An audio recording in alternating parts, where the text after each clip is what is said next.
The second episode of It, Welcome to Derry, airs early for Halloween. So today, let's see if episode 2 is worth your time.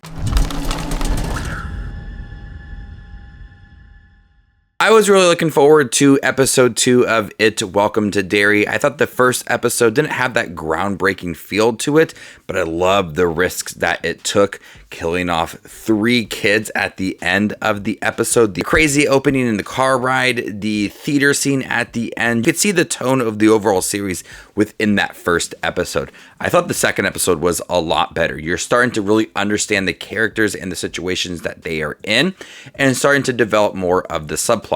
The series really focuses on Ronnie and Lily and how both of them are dealing with the aftermath of the theater. Both of their fears start to come out in the second episode. That's where Pennywise starts to take form of other things in this episode. We still don't get to see Bill Skarsgård in here, but we get to see other forms, and they are truly terrifying. There is some sinister moments within the second episode, but it really targets Ronnie and Lily. They're both grappling with what had happened at the end of episode 1, and so their fears are starting to come into play, and that's where Pennywise starts to take that form of their fears. And there is some very disturbing moments within episode 2. But with all of that as well, and they're trying to keep it a secret amongst themselves, it is separating the town.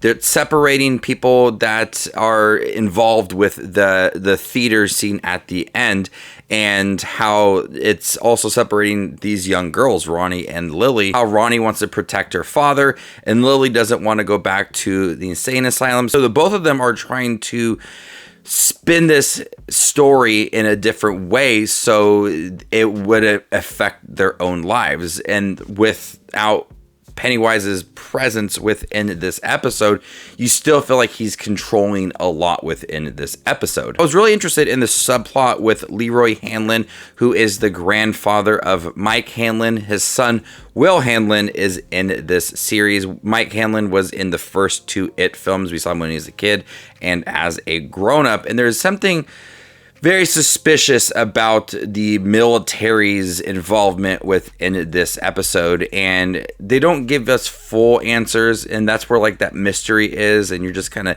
intrigued by it all. But with its connection to another character that was in The Shining, you kind of get a sense of where certain things are going to go. But I was very interested in the development of that plot. Hopefully Bill Skarsgård appears as Pennywise in episode 3, but it does a great job of building that suspense. Fears of the 2 young girls in here is what is haunting them. There's a couple different scenes, one involving a bedroom and one involving a grocery store at the end. That really does work. That's the tone with how horrifying this series could be.